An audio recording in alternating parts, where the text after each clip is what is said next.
Good morning students. In class la ray of pixels example 6.13 பார்க்கலாம். A biconvex lens has a radius of curvature 20 cm and 15 cm for two curved surfaces. இப்போ ரெண்டு சர்க்கிளை imagine பண்ணலாம். சரியா? இந்த சர்க்கிளுக்கு இது centre of curvature, இந்த சர்க்கிளுக்கு இது சென்டர் ஆஃப் கர்வேச்சர். ஓகே, இப்போ what is the focal length கேட்டிருக்காங்க. Refractive index of the material of the lens கொடுத்துட்டாங்க. ஓகே, இப்போ R1 வந்து நமக்கு 20 சென்டிமீட்டர், இது பாசிட்டிவ் சைடு இருக்குது இல்லையா? பாசிட்டிவ் சைடு இருக்குனால இது ப்ளஸ் 20 வந்துடுது, இது வந்து மைனஸ் 15 சென்டிமீட்டர் சைன் கன்வென்ஷன் படி. அப்போது லென்ஸ் மேக்கர்ஸ் ஃபார்முலா அப்ளை பண்ண 1/f = n-1 into 1/r1 minus 1/r2. Direct substitution தான். 1.5 மைனஸ் 1 இங்கே 1/20 மைனஸ் 1/-15. இந்த மைனஸ் இன்ட்டு மைனஸ் ப்ளஸ் ஆகிடுது. So 1/20 plus 1/15.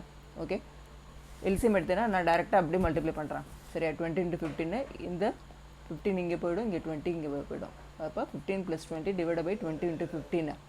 இப்போ 35 வருமா? ஆட் பண்ணால் 35 டிவைட் பை 20 × 15. இதை 5ஆல் கட் பண்ணுறேன். அப்போ 7 இங்கே 3, 7/60. இப்போ 1/2 × 7/60, அப்போ 7/120. இப்போ நம்ம கேல்குலேட் பண்ணிக்கிறது 1/f. So reciprocal f = 120/7. அப்போது இதை டிவைட் பண்ண 120/7 எவ்வளவு? 177. ரிமைனிங் வந்து 5 இருக்கா, 50. 15நாலே 7 7s are 49. ஓகே, அதுக்கப்புறம் போகாது. ஸோ டெசிமல் வச்சுருவேன். 1 7s are 7, ரிமைனிங் 30. 30னா 7 + 28. ஸோ இதோட ரெண்டு டெசிமலோட கட் பண்ணிடுவோம். 17.14 centimetre. As f is positive, the lens வந்து it is a converging lens. Okay, இப்போது இதிலே பி சப்டிவிஷன் ஒன்று இருக்குது. என்னென்னா, when the lens is flipped by the side, அதாவது 1 and 2 லென்ஸ் சர்ஃபேஸை வந்து மாற்றுறாங்க. இப்போது R2 வந்து 20 சென்டிமீட்டர், R1 வந்து 15 சென்டிமீட்டர் ஆகிடுது.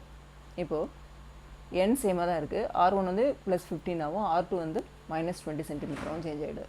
ஓகே, அதே லென்ஸ் மேக்கர்ஸ் ஃபார்முலாவில் R1 R2 மட்டும் வேல்யூஸ் சேஞ்ச் பண்ணி போடும்.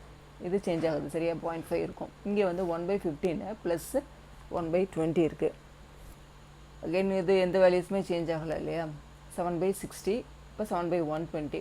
நம்ம ரெசிப்ரோக்கல் எடுத்தோம்னா f = 120/7. அப்போ 17.14 சென்டிமீட்டர் தான்.